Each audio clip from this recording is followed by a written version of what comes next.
Hey guys, this is Navinad, finishing up the TTOC series with TTOC 3, the conclusion. In this series we've talked about why we make continuation bets, what are some reasons not to c-bet, should we be using this value bet or bluff only mentality when it comes to our c-bets and really all of our bets, and is there value in protecting our hand, and if so, to what degree? And in this third video, we're just going to quickly go back over the main ideas that we've already presented, look at some actual hands I've played, and highlight and reiterate the most important concepts throughout the video, and a couple new things that we haven't really touched on a lot in the first two videos, and then we'll just conclude the series. So the goal of the video series, of course, has been, is to make you a better bettor, to improve your c-betting game. And I think actually you'll be able to take the information from this c-betting video series and really apply it to your overall no-limit game, and maybe just your overall poker game.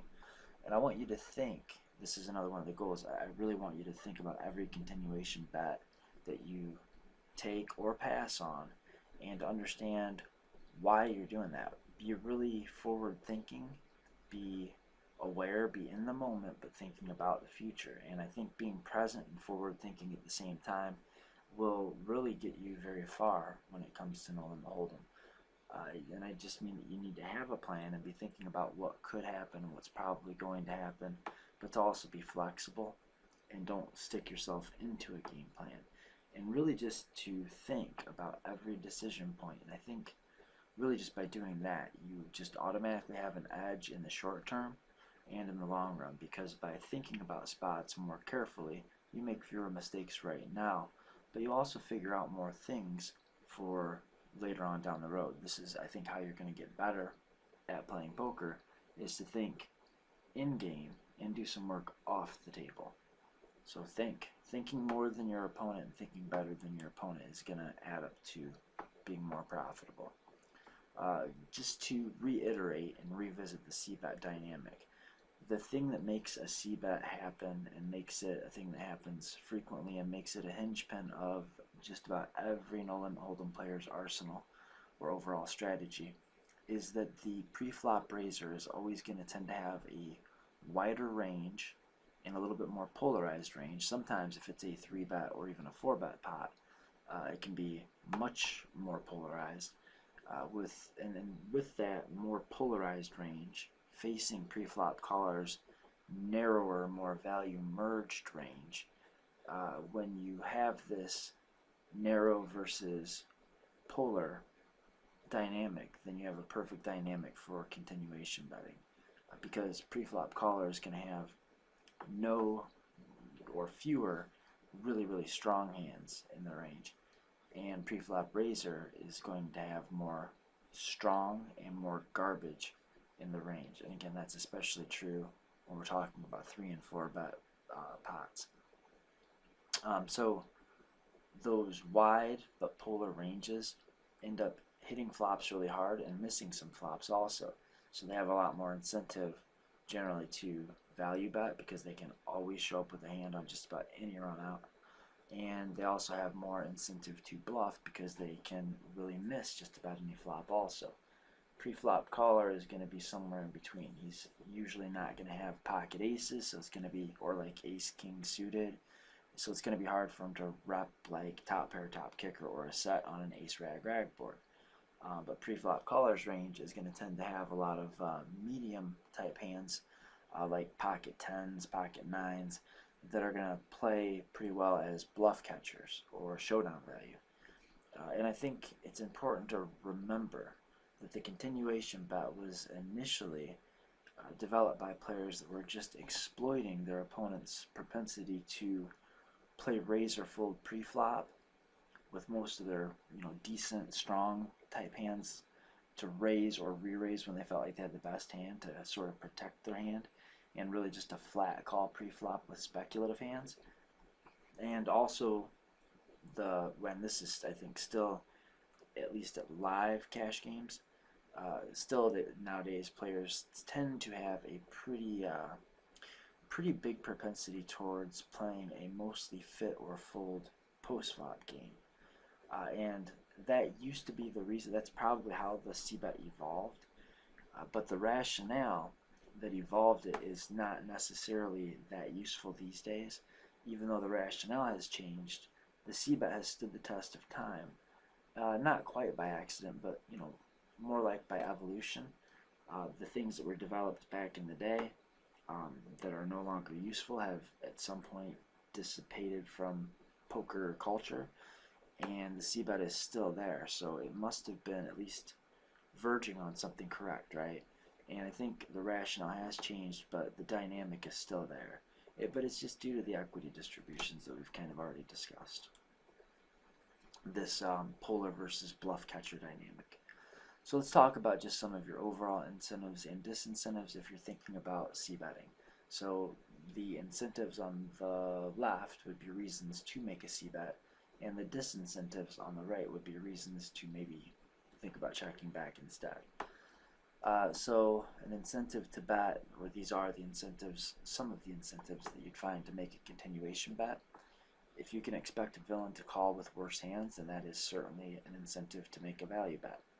If you believe that villain will have a lot of hands in his range that are better than the one that you have, but not as good as the ones you can rep, and he'll fold a lot of better hands, that's great incentive to bet also. If you think that you're ahead, but maybe not ahead by much, and villain is very likely to be drawing very alive against you, that is also incentive to put out a c-bet. Something I think people don't think about that often, that is still true. I mean, it was thought of a lot more, and really I think this was part of the logic that people sort of started abandoning a few years back. But villain did take a price. He agreed to pay a price to draw against your presumably best hand. Remember, if he thought he had the best hand pre-flop, presumably he would have 3-bet or 4-bet or re-raised. In any case, he wouldn't have flat called. So if he was pretty sure that his hand was stronger than your range, then presumably he'd have 3-bet.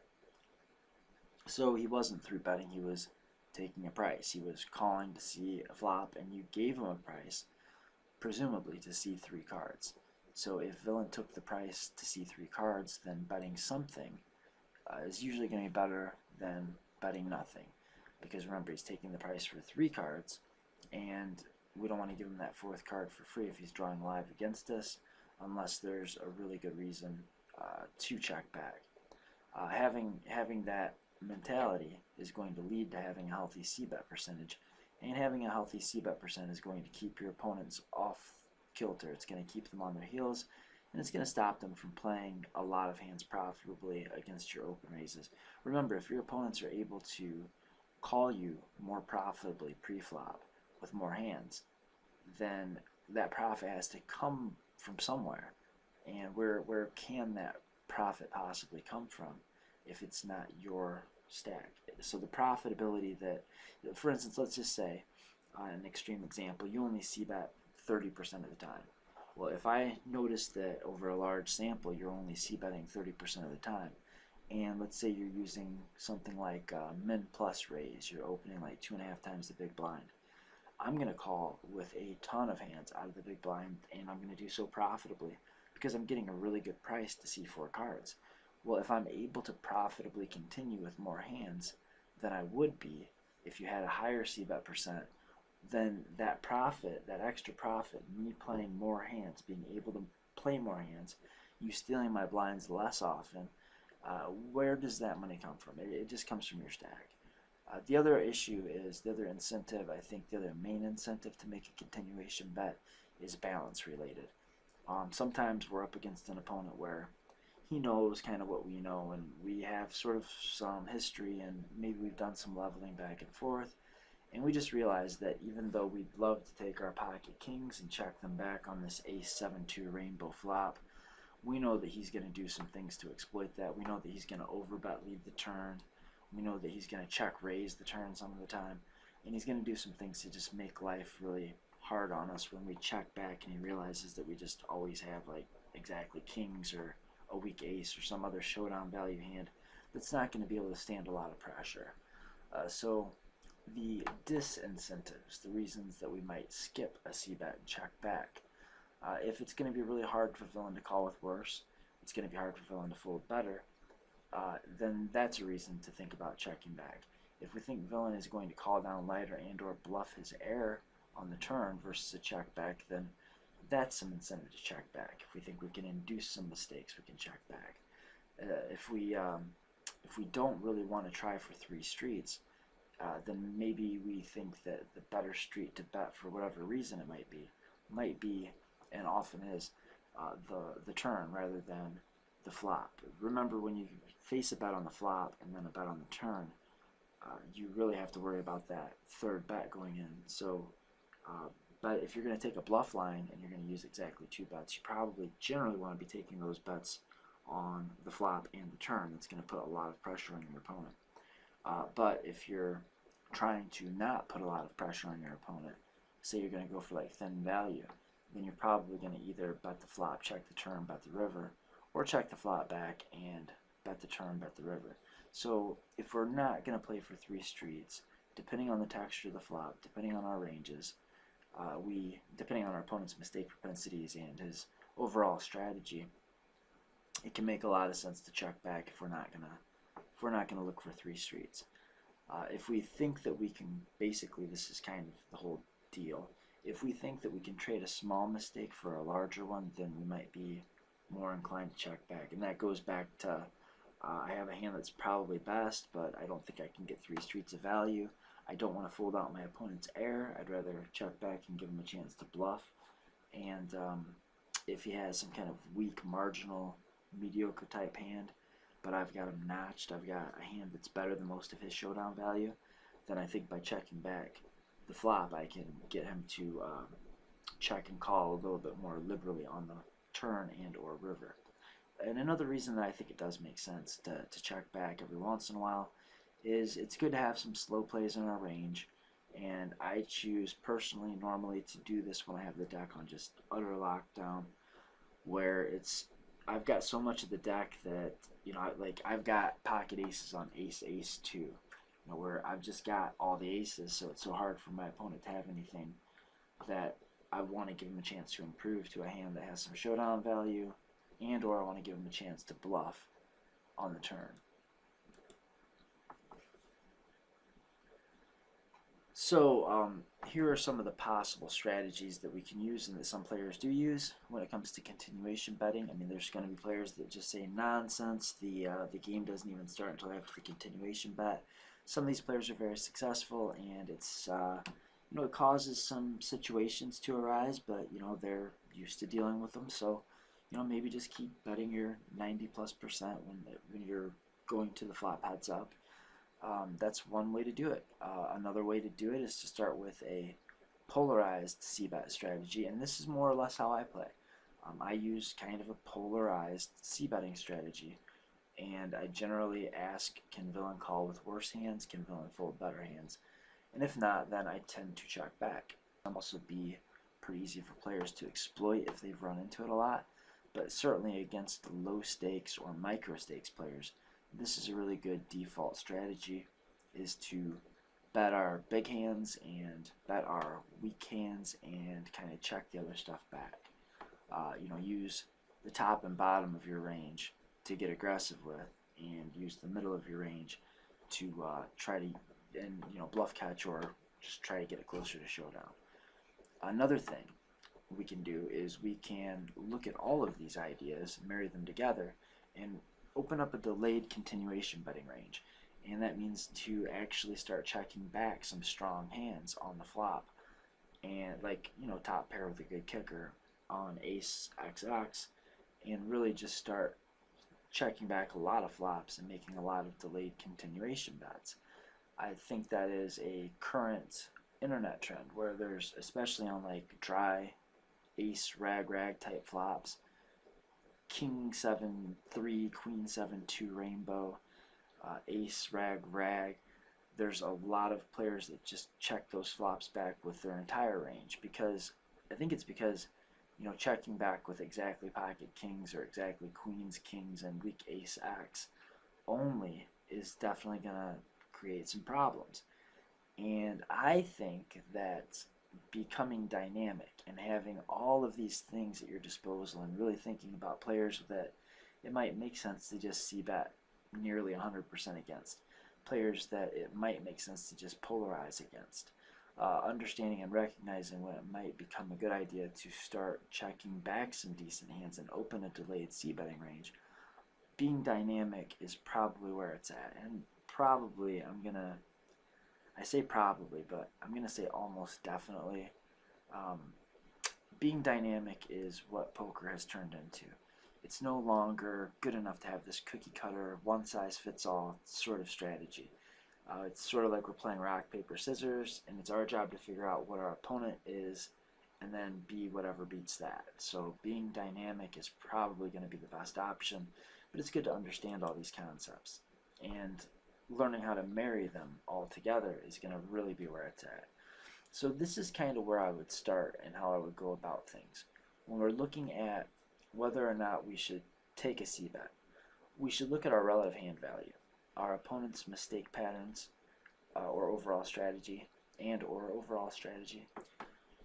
Look at our metagame considerations. What kind of table image do we have? Does he have? What sort of history do we have? Has there been any leveling going on? What level do we think he's on? What level do we think he thinks we're on, etc.? And do we have some sort of game plan? Do we have some sort of strategy? Are we going to try to like bait and switch him in some way, shape, or form and get into his head? Then we have to think about our ranges, and I mean our range and our opponent's range. Our actual range, well, our actual hand, and our perceived range, and then of course the hands that we think that our opponent gets to the flop with. And these are the things we need to cross-reference to come up with whether or not we should be betting. And we need to look at the board, the flop. Right when the flop comes out, look at that flop. Really, we should be thinking a little bit ahead about what types of flops we might see and what kinds of plans we might want to have for them. But create the line that you think is going to be most profitable on most runouts right from that point on. At least from the flop, you need to have a plan for most turn cards. And I think the further out you can think, the better off you're going to be. And some of the things you just need to ask yourself are, am I strong enough here to value bet? Am I weak enough to bluff? Is my opponent likely drawing live against me? How well does each of our range hit this particular flop? And how likely are equities to change on future streets?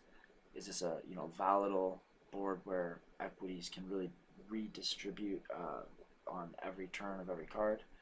Or how likely is it that if we have the best hand now that it's going to stay the best hand?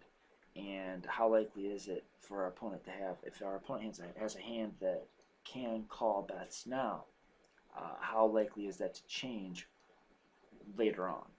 How many streets do I want to bet, and should I start with this one? That's the big thing right there. How many streets do I want to bet, and should I start with this one?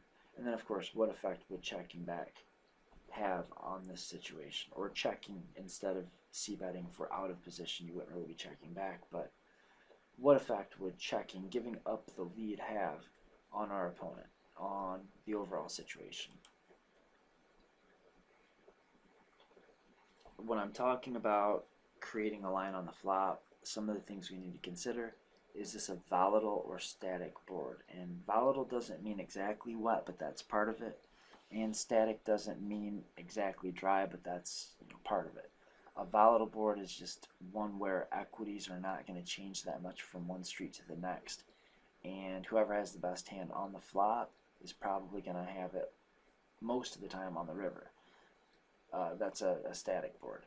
A volatile board is going to be one that maybe has smaller cards that are maybe more suited and or connected, where draws are possible, and where like top pair, top kicker is unlikely to be top pair, top kicker by the river. Something like a 9-8-4 with two hearts would be a pretty volatile board, whereas something like an ace, 10, deuce, rainbow would be a pretty static board. How does my perceived range interact with the board, and how does villain's range interact with the board? Then we have to look at our actual hand strength and our actual equity. And then we have to think about how many bets are we willing to put into this pot, or how many bets do we want to put into this pot. If we're value betting, we need to think about how many bets our hand is worth compared to our opponent's range. Basically, if we're value betting, we need to figure out how many bets, how many times can I bet, how many streets can I bet before I'm essentially turning my hand into a bluff.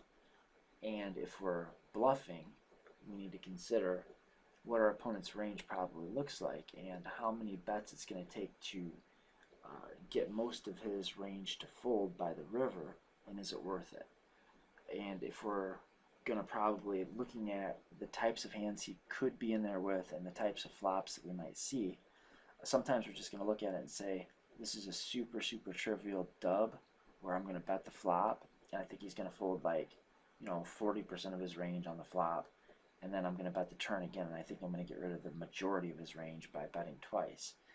And there might also be some other things, like you might have hand equity, like a backdoor flush draw and an overcard, that even though you're not sure how much of his range folds out on the flop and on the turn, you just know that you can bet the flop and get rid of some hands, and even of the stuff that continues, you'll be able to fold out plenty of that when, say, you back into a flush draw.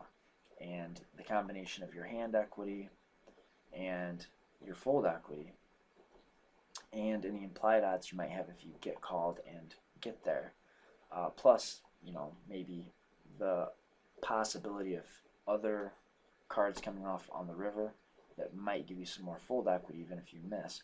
All of those things need to be considered, and not one thing at a time, one street at a time, but we really need to be thinking about all of these things on every street.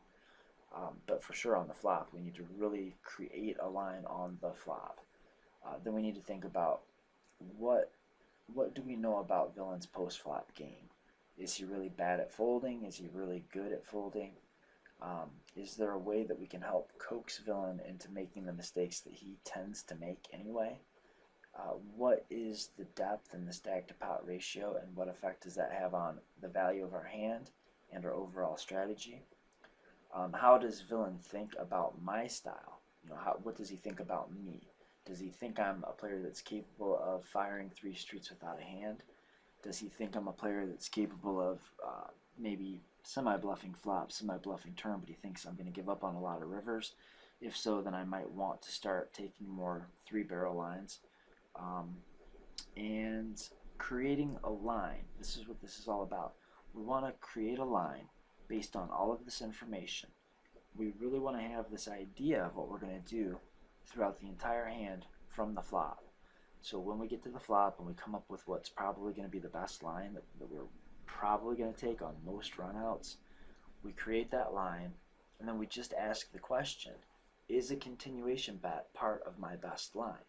And if a c-bet is part of your best line, then you c-bet. And if a continuation bet is not part of your most effective line, then you check. And I think it's really that simple. What we're going to do now is I want to take a look at some actual hands. Most of these are from sessions I played, but not all of them. And I want to look at just a couple simple spots. I don't think most people need that much help with the super simple stuff, and especially, hopefully, since listening and watching to this video series, the simple spots should be just that. They should be fairly straightforward and simple. So I want to spend a little bit more time looking at maybe spots that look more simple than they are, or spots that really don't even look simple, and just start deciding whether or not it does make sense to make a continuation bet, and kind of look into the thought process that goes into that, to think about what we need to be thinking about. So here we go with the first hand. We've got 8-5. We open it. This is heads up. These are all heads up matches, mostly my matches. Now we have a very clear bet here. We've got equity. We've got fold equity. We've got position. We need to be betting here, planning on barreling some turn cards, and I think that one qualifies. But that's a little bit beyond the scope of the video. And here we get a limp, I think, and we decide to raise because we're going to crush his limp call range pretty hard, I think, most of the time. And we go to the flop and we flop a bunch of equity. no made hand, but we've got gutter ball, we've got backdoor flush, we've got 2 overcards to second pair, so this should be a pretty clear bet. And we're out of position. We don't even mind if he folds nothing but his like random live cards. Super easy decision there. We're going to be able to barrel a lot of turn cards, or at least continue on a lot of turns. King Jack, I throw it into my 3-bet range some of the time. Sometimes I flat, depends. This time we 3-bet. Got a call, and again, 2 overcards, backdoor flush draw, and really just no reason to not bet. We don't even mind if we're only folding out live cards like, you know, the 4X that would have binked the turn and beat us. So again, we've got some equity, we've got the lead. There's just no reason to give up the lead. We rep pretty strong when we 3-bet. Especially, I don't 3-bet that frequently, even in heads-up play. Not a big 3-better. This is just a situation where our opponent just never has an ace or a king. I mean, we do have some equity, but that's not the main thing. The main thing is just how can he limp, call a raise, and have some kind of big ace. It's just very rare, to say the very least. King 10 is going to play very well heads up. King 10 offsuit, I will generally just flat call against a raise. But if it's limped, I'm certainly going to raise because I think I am dominating a lot of the limp call. Now, we're going to value bet here. But we also have to think about when we're going to value bet, how many streets are we looking for, what kind of hands call us, what kinds of hands raise us, what are we going to do against a raise, and, you know, are we just going to, like, get it in, what kind of hands do we expect that villain is going to be raising, and what kind of hands do we think he'll call it off with. So these are things that we need to be thinking of before they actually happen, and yeah, we are about to get raised. So what's he got? He's got 8-7 that he can limp and call with. That makes total sense. He's got a ton of flush draws, a ton of straight draws. Probably no reason for him to ever be out here with just total air. We're out of position. Against some players we could just fold straight away, although I think that would be a little bit weak. And against other players we might even feel comfortable just getting it in. But I think most of the time I'm just going to call, take a look at a turn, and just kind of make a decision from there.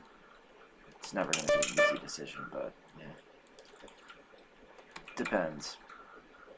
Again, outside the scope of this video. And now we're going to look at some situations that are all, well, this is the last value bet situation. And again, when we're going to flop an ace here, right here, we need to decide how many streets of value are we going to go for, and what's the best way to get them. And generally, with this type of, with a top pair with a decent kicker, we're going to just bet. Now these situations are all pretty similar. Look at this flop, look at our hand, what would you do?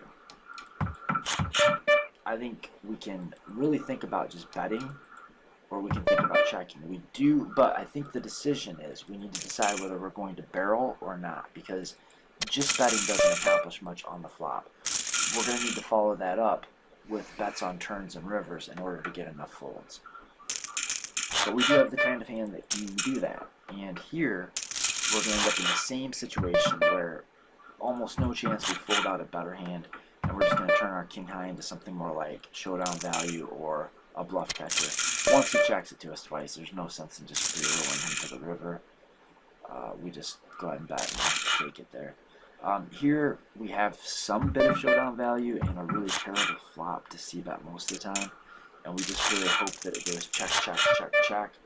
And I think there's got to be sometimes when you check back with the intention of folding to a turn, although not very often.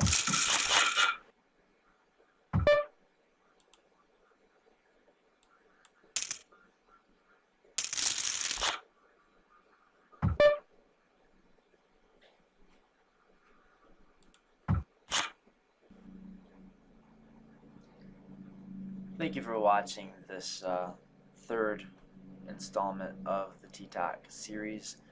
Just to summarize, should we be looking, when we get into these continuation bet spots, should we be looking to simply value bet or bluff? Should we just be betting when we can expect to get called by a lot of second best hands, or when we can expect a lot of better hands to fold?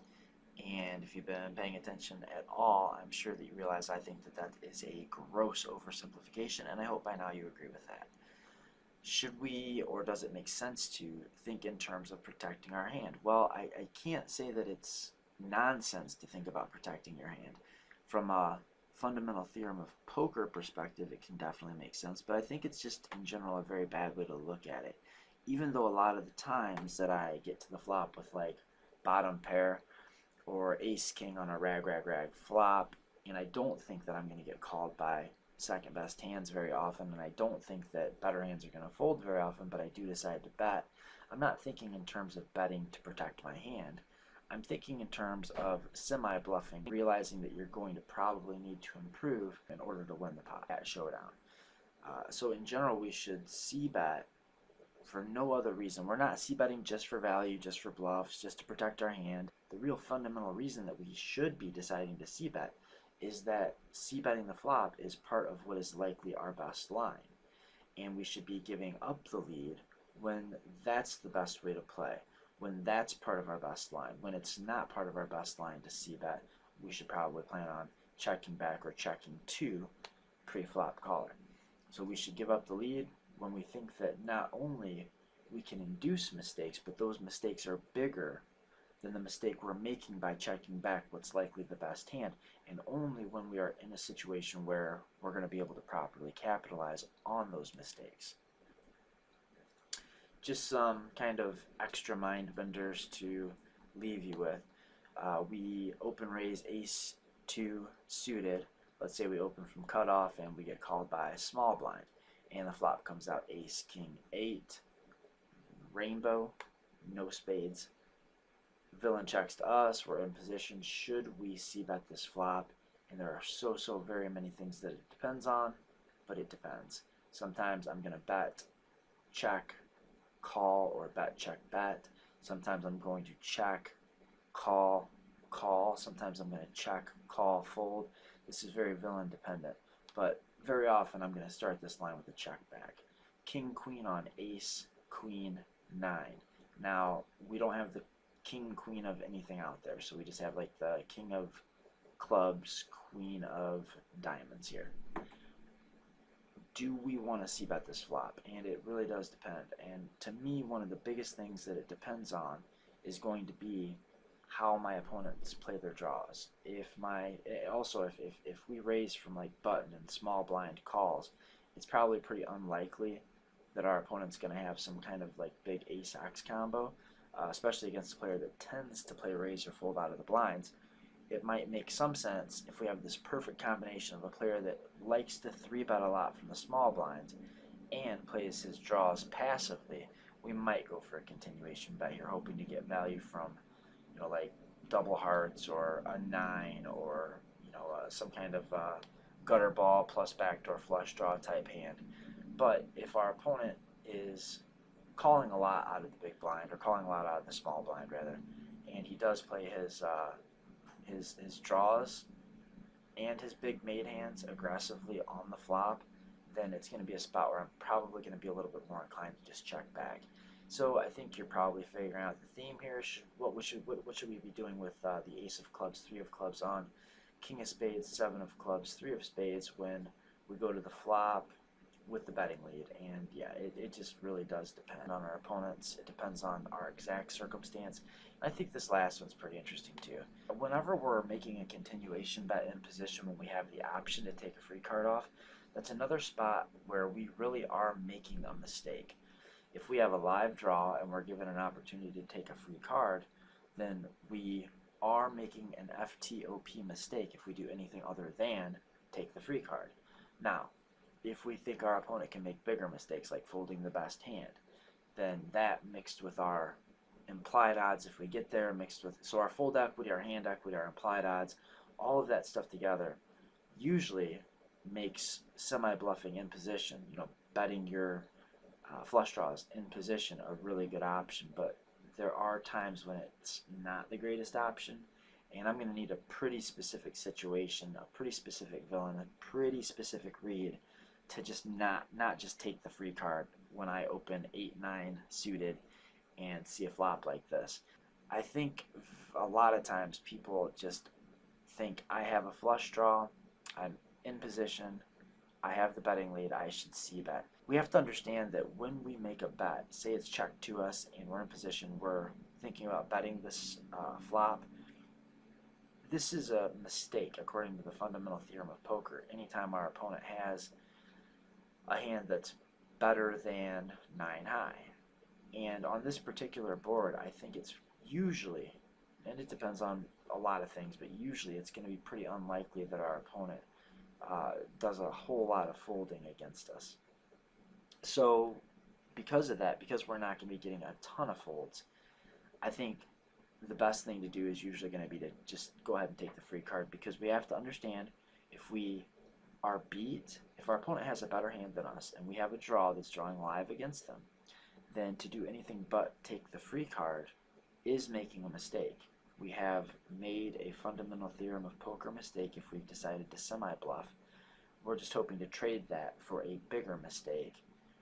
For instance, when our opponent folds the best hand, that might just be a little bit too optimistic on this exact board. You know, a suited, connected 3 Broadway board might not be the best bluff target, you know. Yeah, so that's gonna pretty well wrap it up here. I'd like to thank you for watching the video and hopefully the series. If you haven't watched the series, I hope you do go back from TTOC 1 and watch them in order. And in fact, go back further than that, if you would, and read the introduction article that accompanied the video series. And starting with the article, read the article, watch the first video, watch the second video, watch the third video, and then maybe finish it off with the conclusion article. I think that's the best way to get as much as you possibly can out of this series, and certainly that's what I hope you do. Thanks for watching, and until next time, good luck.